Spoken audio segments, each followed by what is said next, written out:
Welcome. Welcome. This is kind of cool. I made it. I made it in life. I I am don't- on Come on, man. the Midlife Strong Come on. podcast. Come on, this man. is Why you gotta- this is the You have jokes.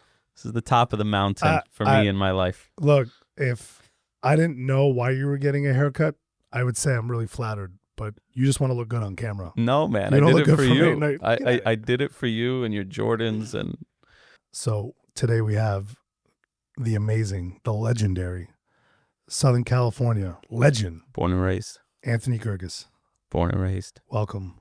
West Coast is the best coast. Welcome. Thank you. So we're going to do this backwards. You got a lot going on right now. Specifically speaking, we have the CMH series of fights that you are putting on, producing, directing, and I'm happily supporting. I love everything about it. I know why I'm supporting it. I'll talk to you about that, but let's get in it. How did that start? Where did that come from? What's your vision for it? And where do you see it going right now? Yeah, Tell us a little bit about all great questions. Yeah, for some of the viewers who don't know what CMH is. Yeah, so CMH stands for Championing Mental Health, and definitely sometimes the best things in life evolve over time, and unexpectedly. And I think when you're doing things for the right reasons, those things evolve accordingly in the proper time and fashion. And this started with you before you even realized it. Yeah, right? I probably had no idea. Yeah, well, it did because, number one, I grew up always a boxing fan, and I had some various knowledge of the business side of it. You came to me almost 2.5 years ago and said, I got this fighter who's going through some things in his life. That's right, Cody Crowley. Shout out to Crowley, one of the best welterweights in the world. Absolutely love him. And you came to me and said, hey, would you get on this call with me? I got this guy, I don't know nothing about boxing. Can you come just have a conversation with him? This is crazy because as you're describing it, I remember, of course, I don't remember what happened last week. So unless somebody was walking me through like you are right now. Yeah. And that's why I'm doing it, to remind you of the evolution where it of started. things. Right. And so, I got on that call. I was a month out of just leaving my job and trying to figure out what I want to do next in my next chapter. Not that I thought this was it at the time, but I love people overall. So speaking to Cody wasn't like something like a crazy idea to me. It was just getting on the phone with one of my best friends and you and talking to this professional fighter who you said was going through things. Within 2 weeks, he asked us to represent him. I remember And you were very busy in your life. So, and of course, know nothing about boxing. know nothing about boxing. But you have enough knowledge in business and people relationships. And I just took the anchor at that time. We got Cody to an IBF world title fight against Boots Ennis within 6 months. Can you talk about who the promoter was for that fight? Eddie Hearn in Matchroom. One of the biggest names in boxing. One of the probably the premier right now promotional he represents company in the Anthony world. Joshua, correct? Anthony Joshua, so many people, but Boots Ennis is one of his biggest names.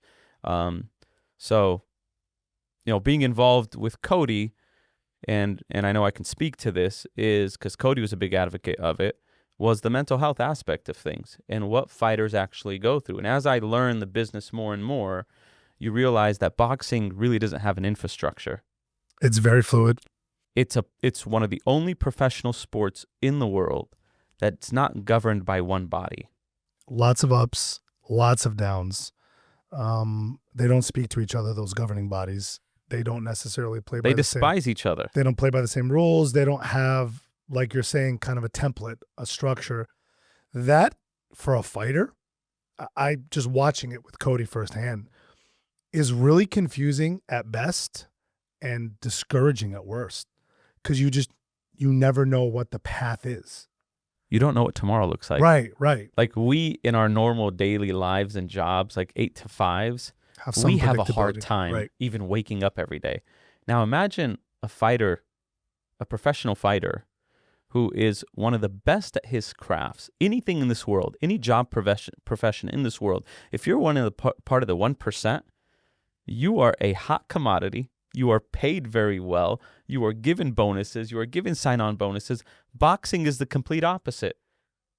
If you are part of the 1%, you can be the best, and you're a modern-day slave to a promoter or manager because they know you have to rely on them. And anytime somebody has that much power or control, usually it's not used in the best capacity. Why, among other things, that's a really big burden on, again, I've seen fighters like Noel, we can get into those in a minute, Cody, is when you're that good in that profession specifically, you're going through a lot of physical pain. I mean, it hurts to be a fighter by nature of the profession, and not ever knowing what your path could look like. Like, you probably end up more often than not asking yourself, why am I doing this? You know, like if you're a professional basketball player, professional football player, and you're the best of the best, you give it your best. You hope that your team surrounds you with able-bodied players that can get you a championship, and that's why you're doing it. You're doing it for scoring accolades. But a lot of these professional fighters that I've noticed, they're really good, and they've been beat up physically and mentally. And the question always is, now what? Because you can't fight for 40 years. I mean, you saw with someone like Cody, what one day can change everything overnight. And then it's really like, now what? I've just been boxing for 10 years. And what am I going to do? Exactly. That's really crazy. And that question you posed is very important, because by the time they are mature enough to ask themselves the question, what am I doing? In their minds, it's already too late to change anything. Yeah. It's not like you have that epiphany early on, because the people around you who sometimes don't have your best interest see dollar signs on you, see what you potentially could be. And so they tell you, you got this. You're going to be a world champion. You're going to make millions one day, et cetera, et cetera. Then you dedicate your life to this over 10 years, 15 years. And then you wake up and ask yourself that question. What am I doing with my life?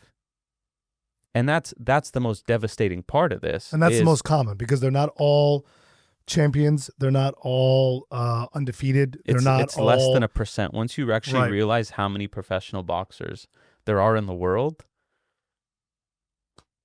you can't fathom what the percentage is of guys that end up being a Canelo, end up being a Shakur Stevenson. Like, it's so rare. Even guys, to my point, of the level of Cody Crowley, who is part of the 1%, even within that 1%, some of those guys are not making what they should be. And he was 22-0 when he stopped fighting. And he's undefeated. Still is 22-0. Yeah. You know? But to your point, you know, we were 6 weeks away, and then he had a tragic, we discovered a tragic tear in his retina. So we had to pull him out of the fight. And it's been now almost 2 years of him trying to recover. One of the biggest things that made me truly have respect for what you were doing, and even for myself, and I didn't know it at the time, I can't speak for anyone, obviously, but based on what I've learned about boxing, it's kind of shady and dirty. It can be, like many businesses. But how many other managers and or mentors would have negated the seriousness of that injury and had him fight that title fight anyway? He could have been blind for the rest of his life. And we were pretty adamant that you cannot do this. Like, you're done. That's an example of integrity, and we define integrity always on the sales floor as doing the right thing when no one's watching. Not just doing the right thing, but I don't think that exists at a very high level in boxing. No, in general, like, to be honest, he wouldn't have been approved for that fight anyways. He would have had an eye exam the week of the fight. Well, that's good to know. They would have pulled him out. That's actually really good to know. Yeah, but the reality is, take a step back. we could have hid that from them until fight week, but we would have put Matchroom in a bad situation of having to find an opponent within 4 days. Sure. 6 weeks enough was a bad situation. Not and enough the hype time to around train, that yeah. fight. Yeah. But it's better than fight week, them finding out of that injury. So yeah, just interacting with Cody. After that, if you remember, I was on the press conference yelling at Boots' dad. You know, that got some energy on me and some eyeballs on me. And from there, people started hearing about me and hearing about my involvement in boxing and my intentions, and that I'm not necessarily, I don't come from boxing business. So there's a purity to my involvement in boxing. And that wasn't just money focused. And that in itself, you started seeing a lot of people come out of the woodworks of like, hey, would you manage me? Hey, would you sign me as a promoter? They didn't know if I was a manager or a promoter. A breath of fresh air is very exciting. And so interacting with all these people, you realized one common thing is these people are human, number one. And number two, they don't have the resources that a professional athlete should have. And that's when the mental health conversation started playing more of a role in my mind and saying, I'm not going to fix boxing overnight. It's too big to do that. But how do I start impacting one life at a time within boxing? And in life, that's sometimes how you have to view things. Like, the world is a screwed up place overall. Like, none of us can really change the world, but we can impact the person that's in front of us. And how do I make this person's life somewhat better than it was yesterday? And that was my approach. I love it. And I think you've done that already. Good segue into the upcoming CMH, which is also a WBC cruiserweight title match. 100%. The rematch. Yes. Badu Jack versus Noel McCallion. Yep. Talk to us about kind of how we find ourselves where we are right now. Yeah. It goes back to and it ties in with the mental health. So this is our second show, championing mental health too. We couldn't have done it without you and Alleviate Tax's support. That was nobody really realizes how important sponsors and partners are when it comes to these shows, because there's not many ways from a promotional side to generate revenue outside of ticket sales and media rights. Outside of that, it's all sponsorships and it's all the gate. That being said, this goes back to the promoters having too much control. And that was my push to change the narrative for these two fighters. Two of the best fighters in the world, but because they're not necessarily that big from a marketability standpoint, no one wants to promote it. Nobody really wants to spend their money on promoting them if they don't have a long-term relationship with them. But they deserve to be promoted because they're two really amazing fighters. If you just go off talent, right, these guys should be on the biggest stages. Yeah, both of them. Yeah, both of them. And cruiserweight is right below heavyweight. Correct. So and most cruiserweights that are successful in the cruiserweight division, they move up to heavyweight, and the heavyweight is where they make the real dollars. And so the goal for a lot of the top cruiserweights is, how do I win a title? How do I potentially unify some of the belts? And then from there, I'll be set up to move up to the heavyweight division. Okay. What are your hopes and plans for kind of what this next show, on the heels of the success that you had from the last one, will do in terms of the mental health aspect? And what I will say is the reason why me personally and Alleviate Tax supports everything about this is because boxing in general has a very high correlation to business and life. You get hit a lot more than sometimes you're able to hit. Yeah. You're knocked out a lot more than you're swinging. That's like life. That's also business. And then to peel back the onion even further, at Alleviate Tax, our customers are dealing with one of the most crippling types of debts that exist. Consumer credit card debt is crippling, but let's say if you just stop paying it, that credit card has to go after you, sue you, good luck collecting. IRS tax debt is a little bit different. They can take your bank accounts, they can take your cars, they can take your homes, they can make it hurt really badly. And, it doesn't take much for stuff to spiral out of control. It really doesn't. is one missed paycheck. It's a really, really, really low barrier to 2 years later, you're living a life that you never imagined, and it bears on you and it weighs you down, and it's crippling, probably first and foremost, to your mental health. I've been there. I've actually not only been there with IRS, I've been there, personally, I've been there professionally. And so it all just makes sense to support not only this sport, because the overall theme is just keep going. Just keep going. One more punch. Or how much more can you take? This is what we tell our customers. This is the type of thing that we really, really like to live and breathe. And with the fighters, it's another layer. Like, I get them, I feel them. Not the same way as what they go through, but personally and professionally. And when we met Cody, I was going through a lot. Personally and professionally, it was just like we're kind of all going through the same thing. So to help support an event that not only sheds light on just mental health in general, it's October, it's currently Mental Health Month. Just shedding more light on that is a good thing by itself.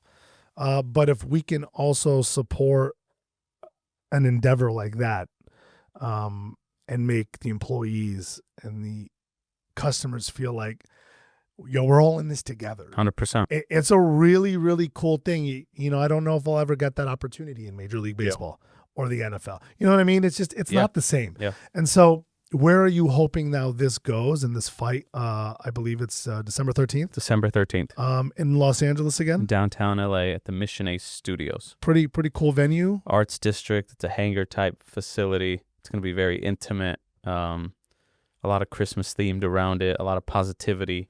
Again, like to your point, connecting us everyday people with these fighters is generally people think mental health in boxing is associated with them getting punched in the head. No, not at all. Actually, that's the least of their mental health concerns. I mean, I'm sure it doesn't help. It doesn't help, but it's actually not the reason why. It's everything we just talked about. It's life resources. It's just every day not knowing what's next. They don't have life resources. Or not knowing if something could be next. Yeah. I mean, that's crippling. Exactly. You train for one thing your entire life. And because of the fact that you're spending 12 hours a day training every day, sometimes 7 days a week for years, what else are you learning? What else are you? You don't have really any other trades. What are you getting good at? Exactly. Are like you're not really cultivating, and they double down and they pour into it even more. And they still largely, I don't know what this is going to do. Yeah. Their expectations are quickly adjusted because the reality versus what they thought is going to happen, because they're one of the best fighters in the world, is far from it if they're not marketable. Yeah. And look, there's a lot of good things happening in boxing right now, especially with the involvement of like Turki Al-Sheikh and Dana White and the TKO group. They are shaking things up in a very positive way and almost bringing everybody back to an honest position. The big promoters aren't going to go anywhere. They're still going to be relevant, but they're now indirectly being held accountable and being put in place by this bigger group that has the power and that has the money. And so it is a great time to be in boxing, to find a place in boxing, because it is a sport that is on the comeback. Boxing in itself is one of the greatest experiences. Going to a boxing event is a very fun and entertaining experience. Sure. And it is even great for the fighters when they have a good experience with their managers, with their promoters, and with the people they have a relationship with from a sponsorship standpoint. So these things all contribute to the experience of the consumer, of the boxer, of the sponsor. It really is. Boxing is one of the greatest sports, and it's one of the oldest sports in the world. It just was mismanaged. But now it's being adjusted and I think being fixed. And so that's why it's also an exciting time to be involved in a movement that really matters in regards to championing mental health. Because there's some low-hanging fruit in boxing, and there's some lanes that no one's running in. Everybody talks about mental health, but no one's really actually doing anything about it. I agree. And what we're trying to do is actually bring change and resources, not just talking about it, not just raising money, but actually implementing real things like life resources, like things that people need every day, like someone helps them with their taxes, like a CPA, like an attorney, man, a car salesman, an attorney, because most people, oh, you're a professional boxer, they think they can take advantage of that person. Now with championing mental health, we are essentially approving and essentially stamping resources and individuals that we believe have the best interest of their client and not trying to gouge them. We're not trying to take advantage of them. So now it's a much when more fighters holistic, come to I love enter it. our ecosystem, they have peace of mind knowing that people within this championing mental health ecosystem are generally good people and honest people, and they can do business with them without having to double think, is this person trying to screw me over or not? And that's probably what they're always, second guessing. They're always second guessing. If they have enough sense to second guess, because some of them can just, not that they're gullible, but someone says something, they believe it. They believe it. I've seen some of these contracts. Why would you not? So have I. Yeah, and they're ridiculous. Absolutely. Yeah. I know exactly what you're talking about. This is a good segue to talk about now the intersection of business, because this definitely did not start out like as a business idea. First and foremost, it was like, how do I help this guy? And then it kind of evolved. But you've done a lot of things professionally. I think I would say that the theme of your professional endeavors now is like recalibration or reinvention. Yes. I don't know if that's the right word. Yeah.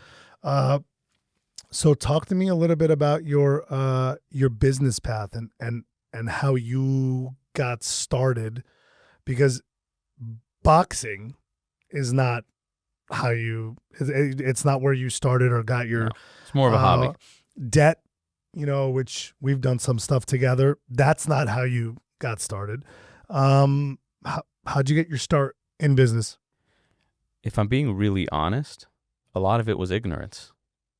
A lot of it was thinking I can do something. And then finding out you couldn't. And getting knocked down and learning from those experiences and getting back up.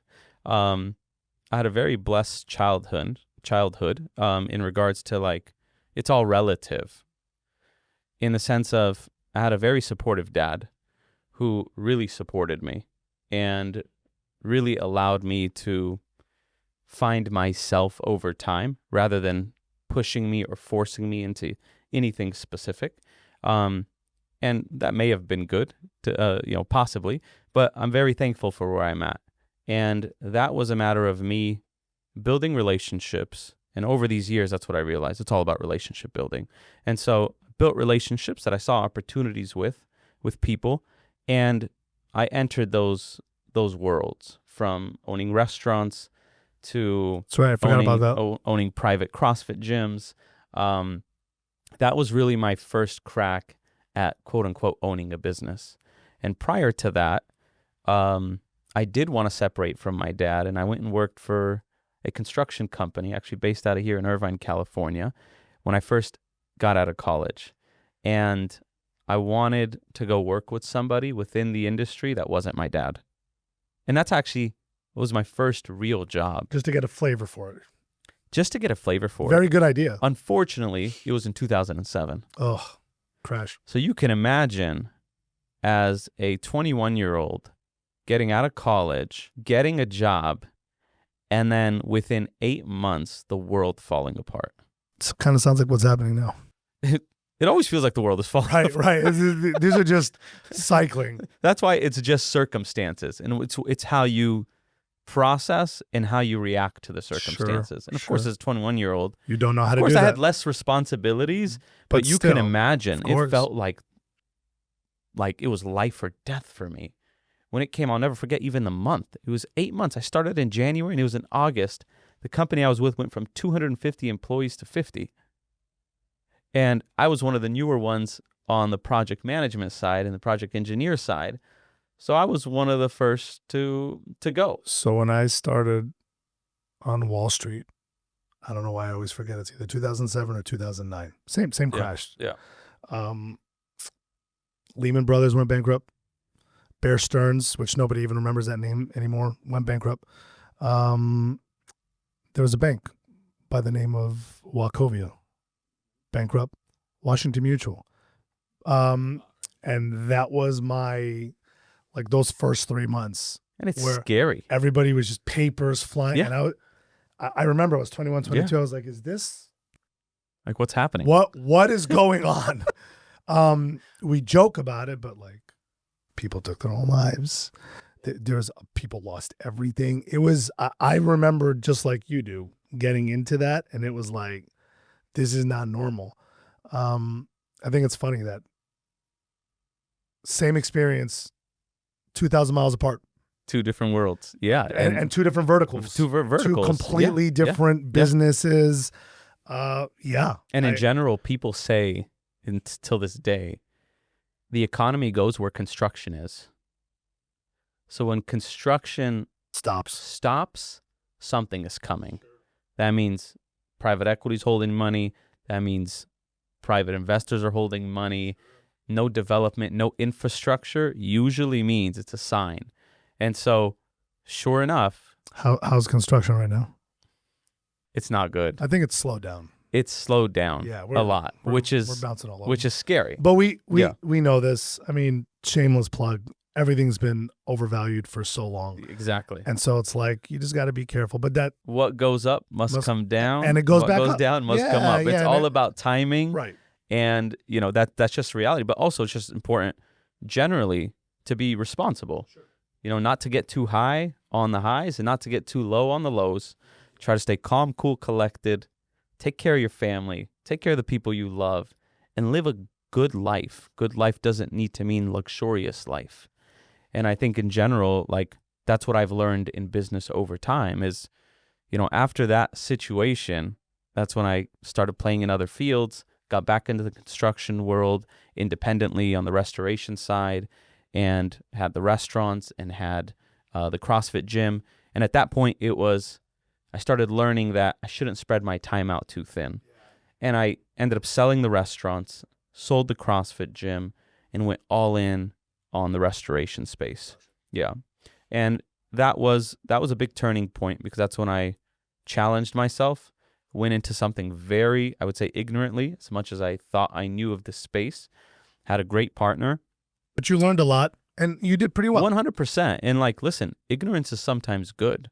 Oh, yeah. Because if you know everything, you can't get any better. You may not take that step of risk. And you can't get better at anything. You can't get better at anything. If you know everything, what more is there to know? The problem is nobody will ever know anything. The scary part is someone who thinks they know everything. Yes. That's the dangerous part. And it's in two ways. Number one, you're blinded by certain things and circumstances that are going to come up.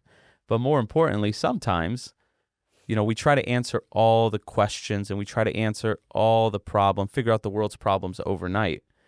And for a lot of people that think in that capacity, they don't realize they're themselves' biggest enemies. Worst enemy, yeah. Because that's what's standing in the way. They get in their way for to actually take a step of faith, to actually try something and trust in their process, trust in their abilities, trust in their talents, and see where it goes. There's no successful businessman that will ever come out and tell you, I've never fallen.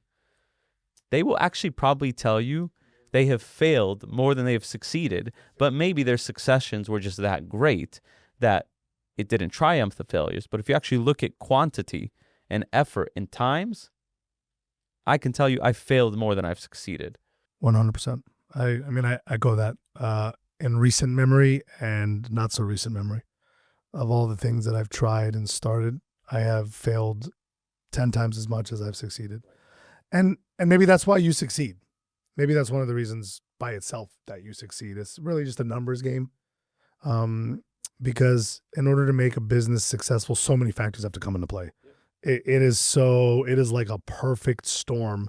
And to get that perfect storm over and over and over again. And I've heard some successful people say that there's really no way to replicate that. You just do the best you can. You put it all out there and it works. It works. If it doesn't, it doesn't. Failure leads to success. if processed correctly and acted upon correctly. 100%. I think also there's always fewer lessons in success than failure. For sure. There's lessons, of course, like what did we do right? Why did we get it right? 100%. But there's so many more lessons in failure. There's so much more that can be drawn out of why something didn't work. Because very, very rarely is it random. Yeah. Like lots of stuff didn't work, or it could just be one big thing that you ignored. But there's so many more lessons. So construction, and now currently. So construction was like a good 10-year run. So it's a long run. Yeah, we had a very clear goal of selling the company, building it and selling it, and experiencing a transaction. And, we accomplished that in several different phases. Again, not the way we initially envisioned it, but it had its benefits over time. And currently, still portions of it not sold. And so there is still that waiting game for that. But that being said, I did do well from a financial perspective in the time I was in that company.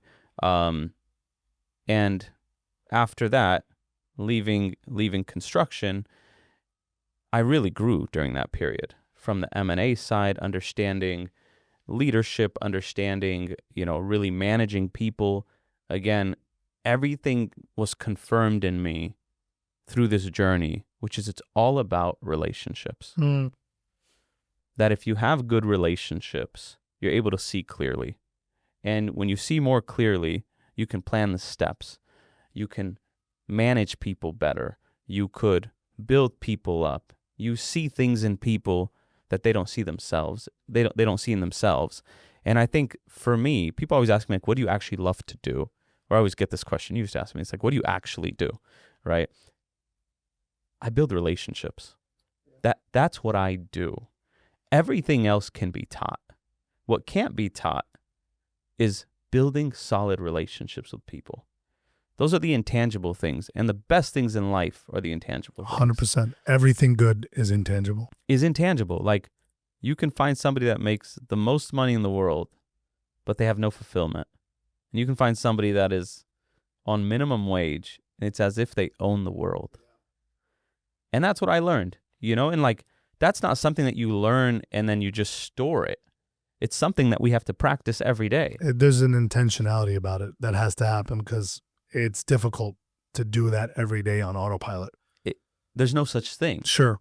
Right? Like, there are days where I feel extremely confident in my financial status, but then I feel the worst. And there's the exact opposite, days where I feel very unstable. Preach. And personally, I feel unstable. Or fulfillment, I feel empty.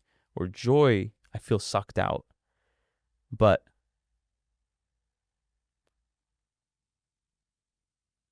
it's tough. This is a great, segue into the faith/family aspect. Maybe we'll say family for last, because you are also a husband and a father. Faith is really important to you. Yeah. It's one of the things that we've always shared as friends, and commonalities make it easy to get along with someone. And from a faith perspective, I mean, you could say as much or as little as you want, but you touched on something that I've experienced and didn't always understand, and just most recently have started to finally understand it. And I know what the answer is. When you're on top of the world financially, materially, but you don't feel recharged or anything down there.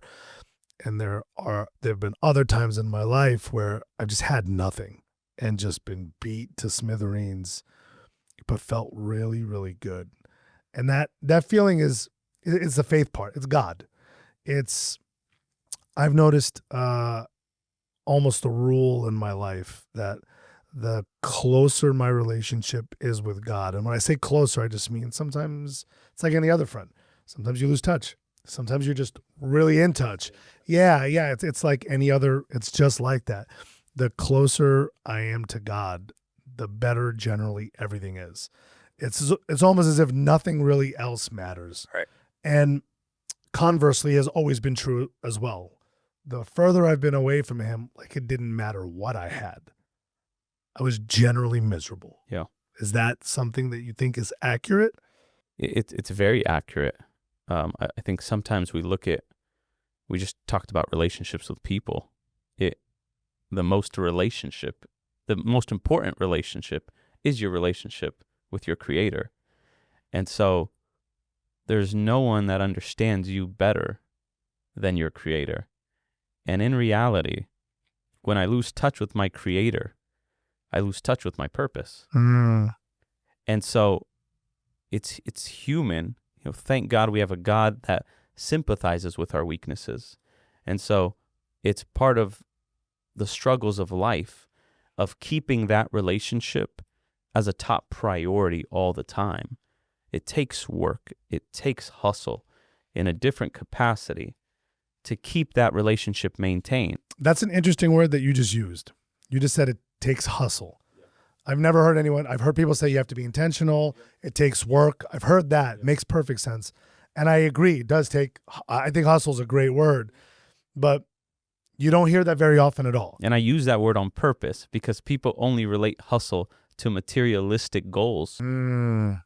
But it's like fighting for anything else in life, but it's the most important thing we should be fighting for. Right. And so we want to detach hustle from our Creator, but we want to attach it to everything else, being the most fit physically, making the most money, buying the best looking car.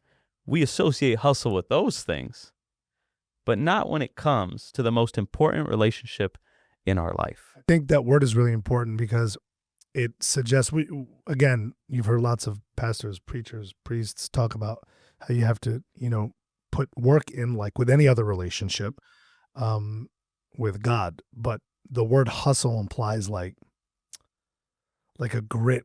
It's a grind. A grind. Yes. Yeah, there you go. Yeah. Yeah, because there are more forces, terrestrial and that that are fighting you in that specific relation. That fight takes the greatest hustle. Yeah. To actually just stay connected. There's no necessarily, the victory is there, but it's about my personal experience with Christ day in and day out. How would you describe your relationship with God? It's one, I don't know if I can explain it, but it's a trust factor.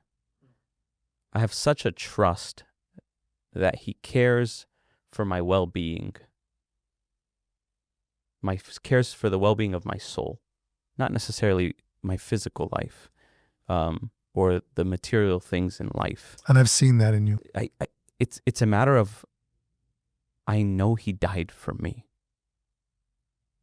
I know all of my flaws. I know all of my inabilities. I know all the things that I'm incapable of doing. Yet, He provides. And yet, He comes through for me. And not for any reason other than I believe He knows my heart in the deepest ways. Say it again. People need to hear that because we don't say it enough, and I don't think we hear it enough in general, but say it again. Say it again. The inabilities, He knows it all. He is the creator of us. So He knows each of us and how unqualified we are, whether it be to succeed in life or whatever other capacity in relationships. We always talk about how He is the increase. And so all He's looking for us, someone once told me, and I remind myself of this every day, is our God is not a God that is looking for perfection. He's looking for effort. He knows we can't be perfect. Can I use another word? Yeah. Participation. Participation. Just participate. Just give me what you have. And the participation can be like one person can look at it and be like, it's nothing. Like it's nothing. But who can judge that other than God? I used to run a meeting on Wednesday nights, and there was always this challenge of like attendance, right? Like people coming or not. And I always used to tell people, how many sermons have you heard in your life? How many talks have you heard in your life? Motivational speeches, etc. Thousands. Each of us, and now in the age of podcasts, all of us are listening to things day in and day out. How many of them actually ever changed your life? Probably none. I mean, very few. Very few. You can probably count them on one hand. I mean, I can remember some pretty amazing sermons, but like one or two. Yeah. The point is not necessarily for you to come and necessarily benefit. You're going to benefit something, but it's about you being present. Just showing in up. A place Show up. where you know Christ is present and where you know other individuals are there, where you never know a smile you can give somebody can change that person's day, or a hug you give that person can change where they are in their life. So we had a model that said, come to serve, not to be served. We're in this age, and now more than ever, it's anywhere we go, anybody we spend time with, anytime we're going to invest in something, the thought is, how do I benefit? And that is the complete opposite way of how Christ served us. Sure. As his children. And so changing and rewiring our mindset can change your experience with God and change your experience with people. Which is not easy, but it goes hand in hand, with what I always tell my leaders, my executives, half the job, if not more, is just showing up. Yep. You can even show up in a bad mood sometimes, no worries, but just show up. Just show up. And to what extent show up? Obviously that means something else, because you can't just show up in a bad mood. There needs to be some willingness there, but showing up is definitely not easy for people. What do you think is the most important part about your faith on a daily basis, practically, that gets you through the ups and the downs? And there's a lot more downs than ups. Practical, because I always envision someone seeing a clip, and just to your point, like, you've heard millions of sermons, but if you take something and you can do it, what does that look like? Yeah. I always ask people when they're talking to me about something is, aren't you here right now? And are you decently okay right now? Most of the time it's, yeah. So let's look at track record. Let's look at history. There's no better data than what history will tell you about yourself. About you. Love that. I love where this is going. So I always say, because you know me, I'm a data nerd. Aren't you standing here? So obviously, this is not the first crisis in your life. This isn't, maybe it's the worst crisis in your life, but it definitely isn't your first. And you're okay. I feel like they're never the worst. I feel like stuff in the past has always been the worst. Yeah, but because you saw how it ended, you dismiss it. And the new thing that you don't know how it's going to end becomes the worst crisis in your life. I experienced this a month ago as I preach this. So I have to constantly tell myself that, hasn't God always brought you through that circumstance? All of it. Every single time. All of it. Every single time. And you're here. And you're okay. And this also will pass. This also will pass. And you will look at this situation at your next crisis and say, well, hopefully. This was the worst crisis. Yeah. Yeah. So what I get from that is, this too shall pass. Which it does. Everything passes. I always tell people, nothing is forever. Everything is a cycle of life. There's something that is born and there's something that dies, including each one of your situations and circumstances, and ultimately your life as a whole. I call it the life cycle. It's actually called, it's a great term, I love it. I learned it in business, but I apply it to everything now. It's cradle to grave. Everything in life is cradle to grave. That was a DMX movie. That's true. or was it a song? DMX was great. I love him. DMX is great. Yeah, and he spoke a lot of truth. Completely random. Yeah, I saw something the other day and it was like, yeah, I mean, just I don't know. You said cradle to grave. I didn't make this up. I saw something and he was on a ride with his daughter, like an amusement park ride, and she was crying and she was terrified. And the way he was speaking to her, he was like, "Baby, I'm here. Don't worry. Like, I'm here." And then the ride took off and she's screaming and he's screaming, "I'm here. I'm here." And the caption said something like, "Say what you want about him, but like, here's a glimpse of we're all broken." And the problem is, in general, like, people think people are perfect.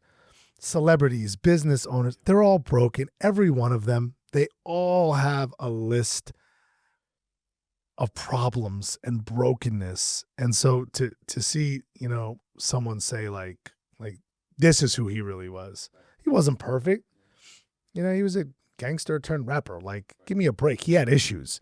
But we're all at the end of the day human and capable of some very beautiful things. But that's just because you said. But it's also not fair.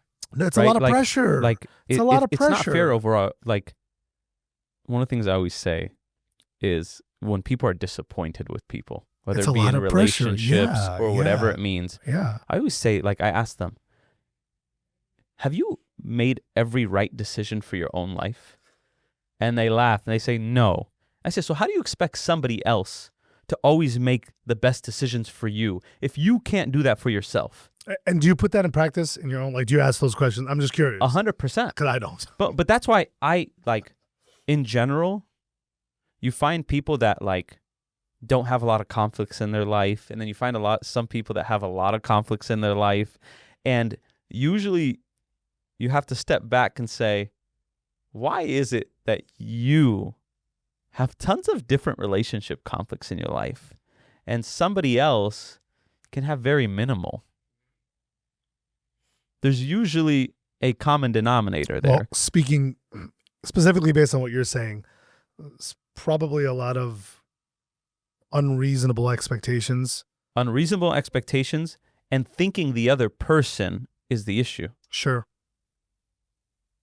If you go into every situation with, I am the problem, how can I be 1% better? That's difficult to do, but admirable and noble. If you can just put yourself there from a mindset standpoint, I don't believe there's any conflict in the world that is 100% somebody else's fault. Of course Whether not. it be the biggest wars in the world, or whether it be the boyfriend and girlfriend breakup, I don't believe there's any conflict between human beings that is 100% someone's fault. It may be 98% to 2, but guess what? You have an opportunity to fix that 2%.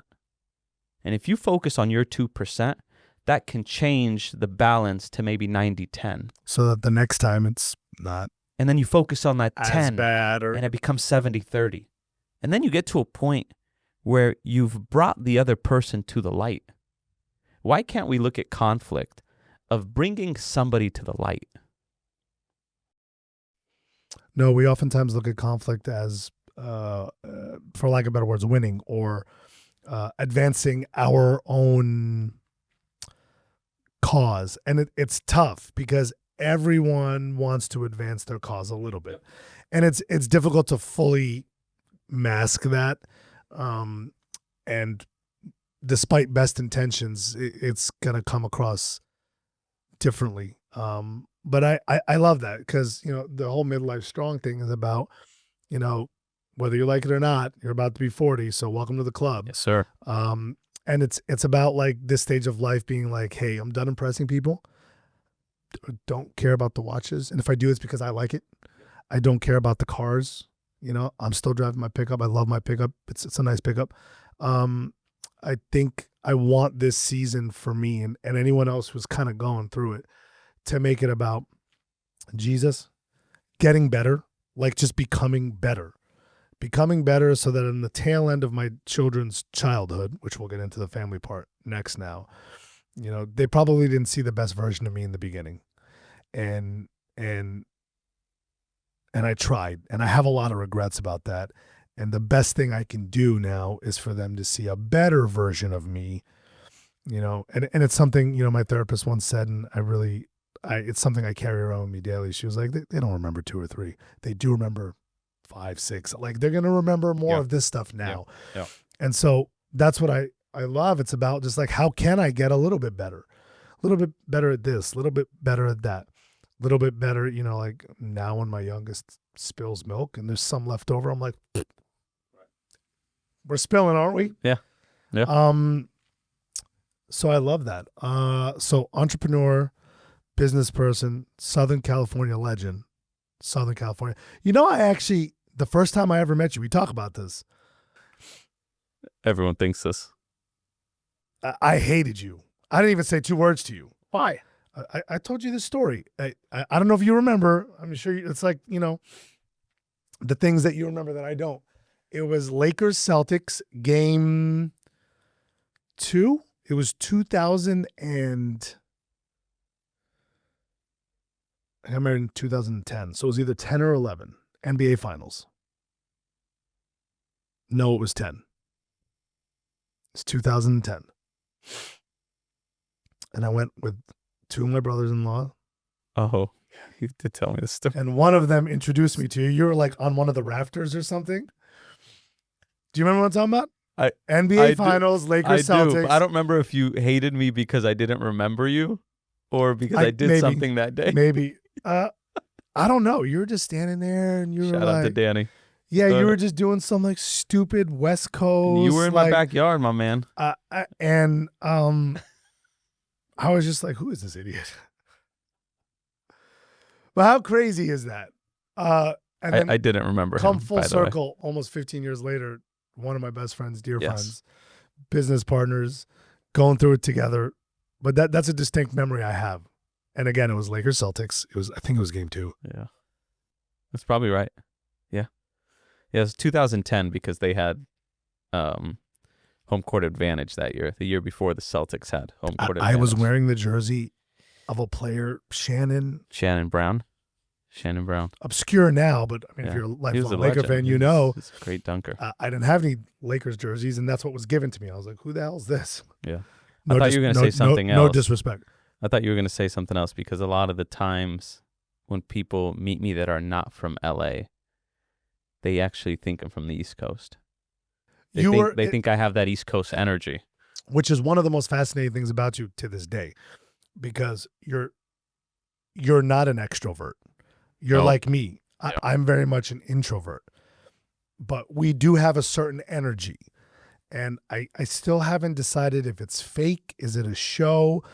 But almost everyone who meets me, very loud, ostentatious. You're probably less loud, but you have that energy, 100%.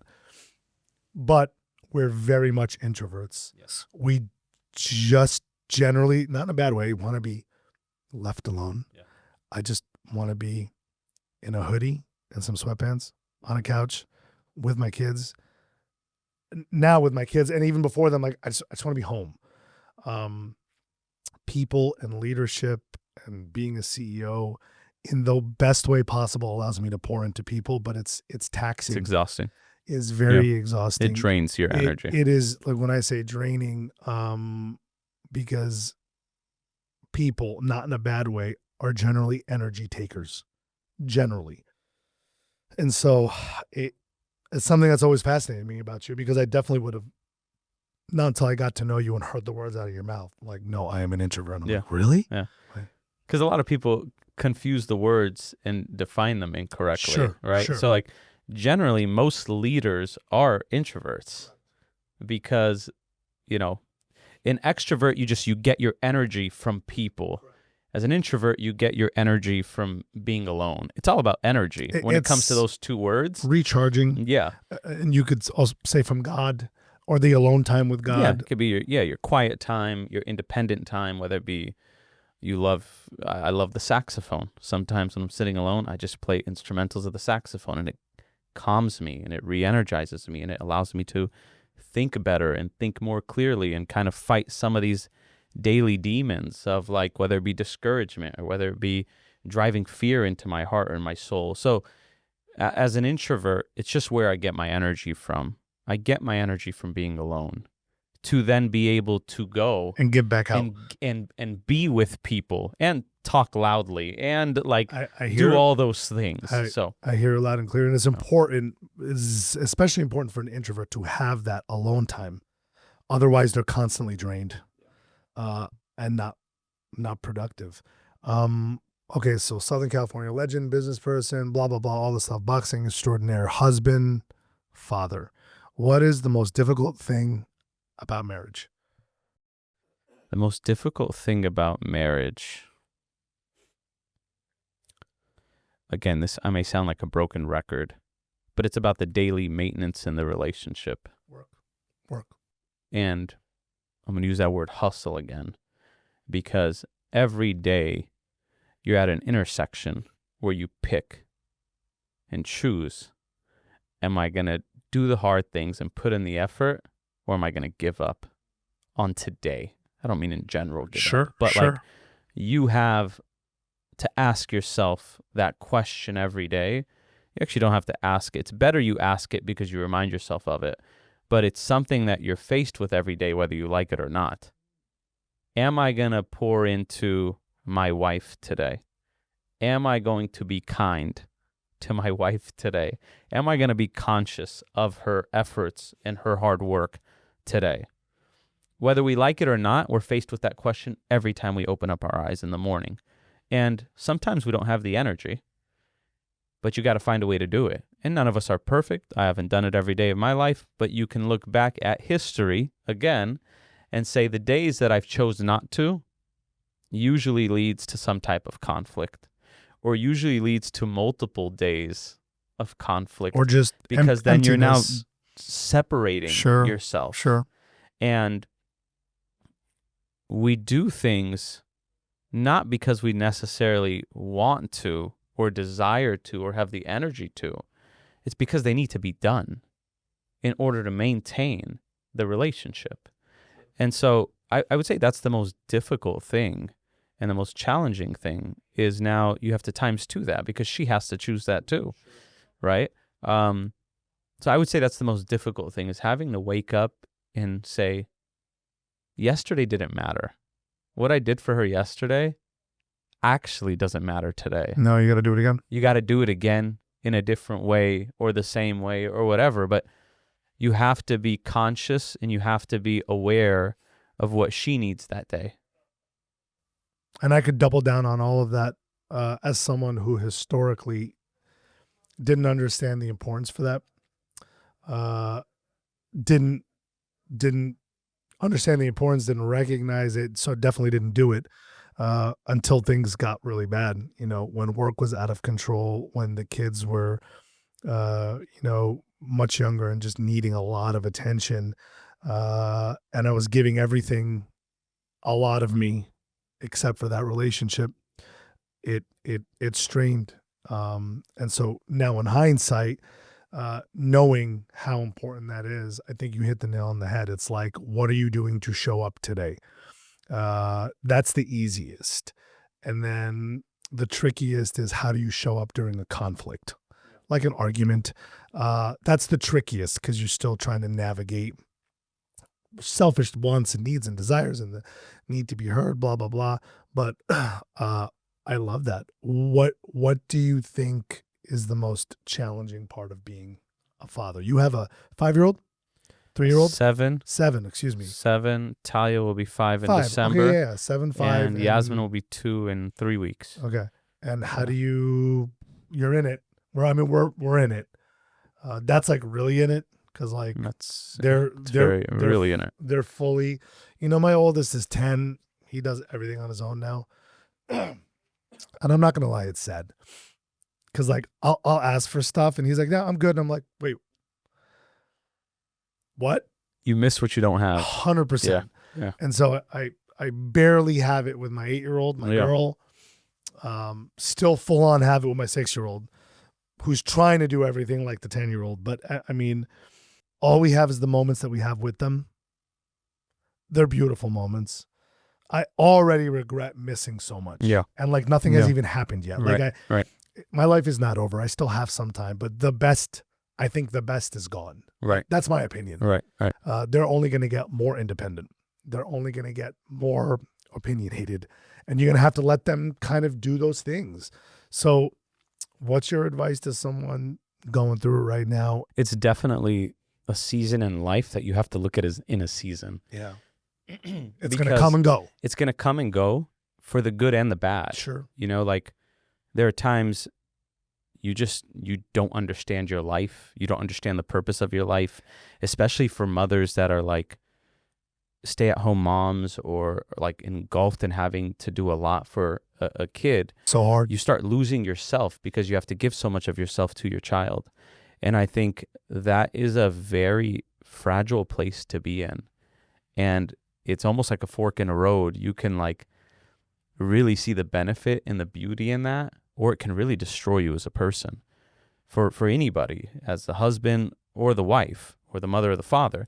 And so I think realizing that it's just a season is a really important mindset to have in those moments, and that perspective to have. It's hard to do in the moments. Because like we were talking about earlier, nothing is forever.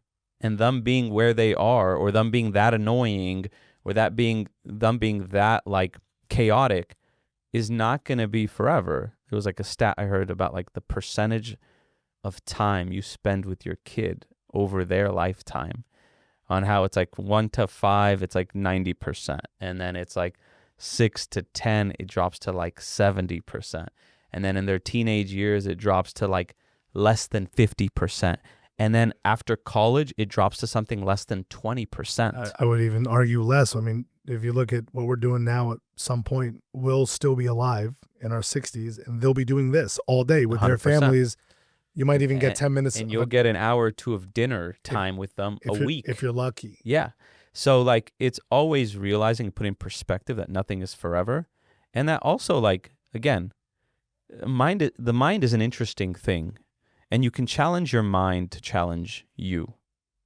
And one of the things that you can look at in those, because it's hard being a parent. It is. There are times where it just feels absolutely defeating. But you can't do anything because they're your child and they don't have an outlet. Their life source is you. Yeah. And you at your best. Whatever that looks like. Whatever that is. Right. You at your worst, you at your best. Sure. All they have is you. Sure. And so one of the things that I like to remind myself of is, and it's a mindset thing, is your kid exposes the worst in you. Your child exposes the worst in you. And that's an opportunity for you to grow. Because when you realize the worst in you, then you can at least work on it. I think that's the theme of this entire conversation, from the professional to the personal. And I really love that. And again, you hit the nail on the head. I mean, what can I say? You said it perfectly. I already miss my 10-year-old as a 6-year-old. I look at the pictures, I get teary-eyed, I get emotional, and it's not going to last forever. So I'm a big proponent of saying this to anyone who's watching. Try to be as much in the moment as possible. This too shall pass, right? It's like all these themes kind of are very cohesive and beautiful. And yeah, you're absolutely right. Enjoy it while you can. And it's funny because I hear this. I've heard this for years from everybody all over social media. Mentors, people older, enjoy while it lasts. When you're in it, you're like, and then very quickly, you're not in it anymore. And you miss it. And you're like, you're sad. This is, so now I'm literally just telling people 2 years removed from me, you better enjoy this. Yeah. Before it will end. Yeah. Yeah. And again, like you have to look at everything. You and I were just talking about how we're people of principle.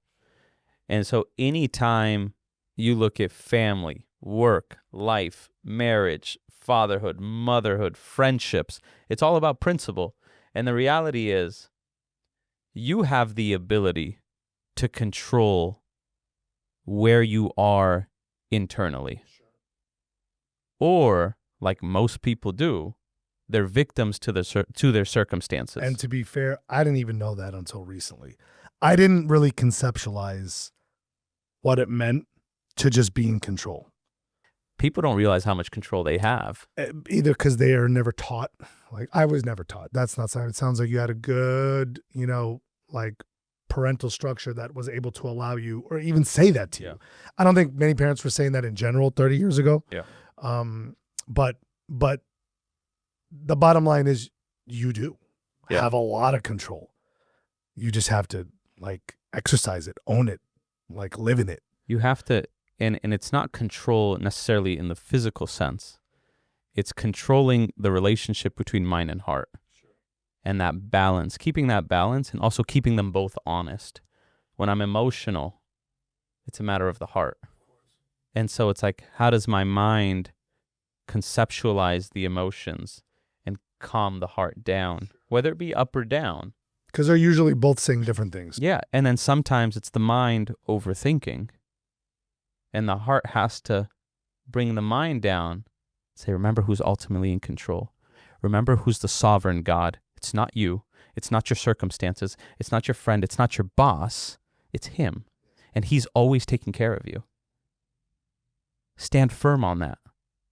Stand firm on where sovereignty comes from. I don't know if you meant to do it on purpose, but that all looped in quite nicely. Like that trust and that surrender. We have so much power. God gives us so much power to control our emotions and our hearts that most of us don't know. That trust and surrender that you're talking about goes a really long way in helping you to control how you're feeling, how you're going to approach the day. Yeah. And again, it's not about being perfect.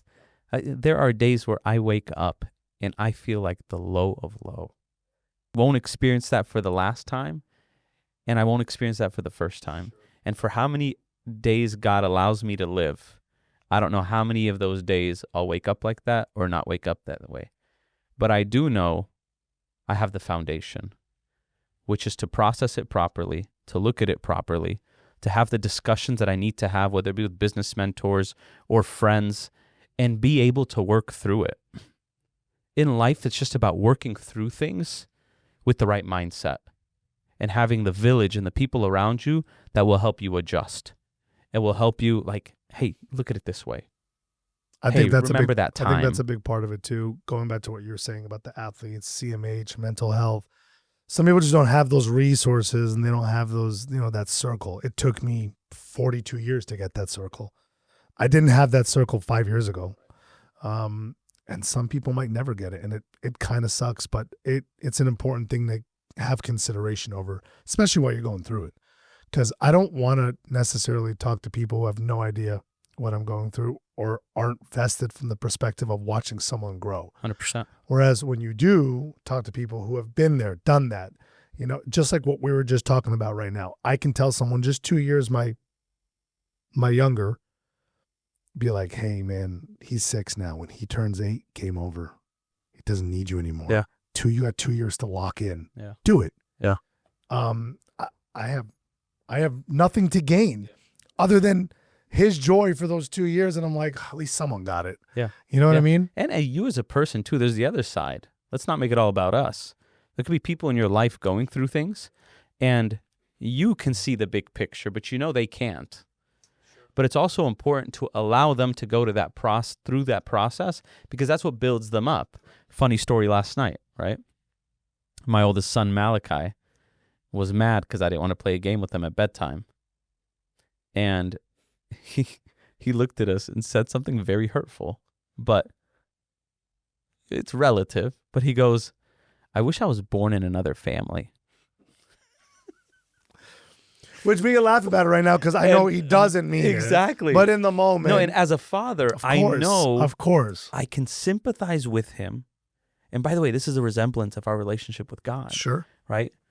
The best thing about being a parent, we talk about the worst thing. The best thing about being a parent is we get a little insight into the way God deals with us. Right. Like in that moment, Because we do that. You loved him. God, you hate me. Yes, like, yes. why did this happen to me? Yes. Why did you allow this in my life? You're fake because you let this happen to me. My son looked at me and says, I wish I was born in another family because I didn't play a game with him. That's how ridiculous we sometimes sound to God. And if I could just speak real, my gut is you probably didn't like that. You probably reacted. You weren't like, oh, sweetie, that's not nice. I actually, usually I internally laugh. Okay. I laugh because. Did you laugh out loud? No, because then he would think I hate him more. Right.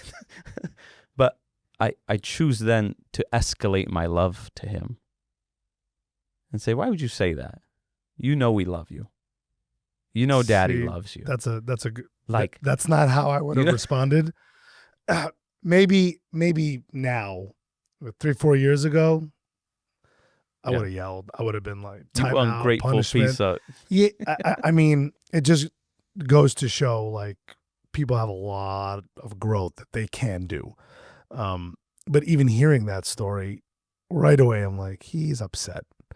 He's, and good on you for responding like that and being like, I love you so much. That hurtful to me. That's why you're one of my mentors, even though I'm older. I wish I could have responded like that 4 years ago, because I know I had those moments that I could have and I didn't. But what he will hear from that is an immediate like,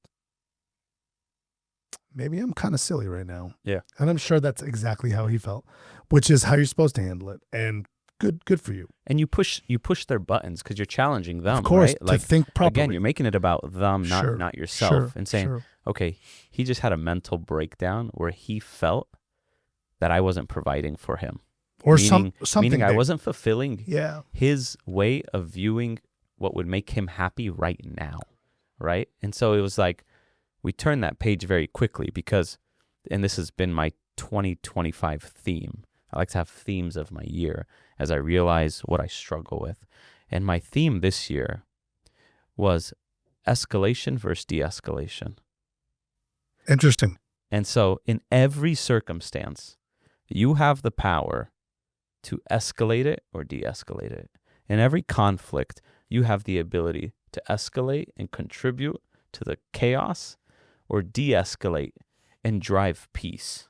That's a wonderful way to look at it. I'm always thinking about it when I'm dealing with business conflicts, when I'm dealing with personal conflicts, when I'm dealing with a conflict with my wife or my kids or you or whoever else. It's, all right, Tony, I'm always having these conversations with myself. Nobody sees these things. Which, might I add, is hard to do in the moment. It's very hard to do, but it's about discipline. And it's like, okay, they just said what they said or did what they did, and you have an opportunity to raise the heat in this thing. Or turn it down. Or try to turn it down. Which way are you going to go?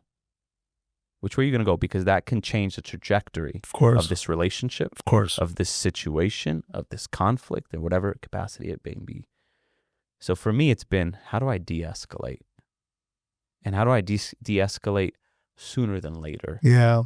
You don't want to wait too long to de-escalate. I love that. Because the more it escalates, the more difficult it is to de-escalate. The further it's going to have been pushed to the point of not being able to be repaired. Yeah, that's generally true for most conflicts, even though I'm a big believer that every conflict can be solved.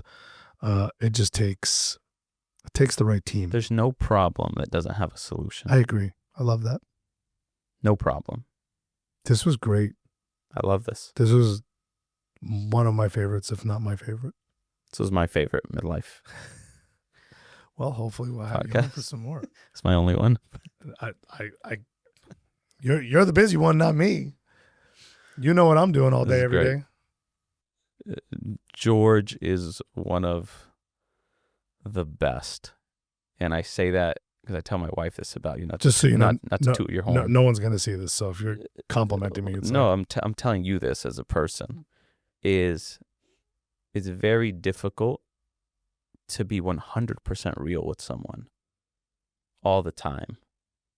It's very difficult, and not Not because of anything other than like, I just don't think people can handle my truth. Because I am an open book. I don't like to, what you see is what you get. And I choose not to deepen relationships because I know they can't handle my heat. You're someone that has always been able to handle my heat. And what I mean by that is you don't have I a lot can of hot.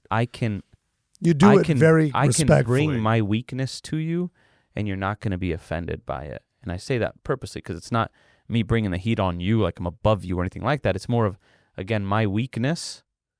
I can show it to you, even if it's geared towards you, and you can handle it in one way, shape, or form. So that's what I've always appreciated about our relationship. I think that's a good thing. I just love you. You're great. You're easy. Well, I try to be. You can withstand my storms. I'm here for you, man, no matter what. My storms are difficult. We all got storms. No, mine are pretty crazy. But seasons. Until the next one. I mean, we have CMH coming up. We should do a couple follow-ups with some of the athletes for sure. I think that would be a great opportunity to bring this whole thing full circle. Tony, we love you. You're great. Championing Mental Health 2, Saturday, December 13th.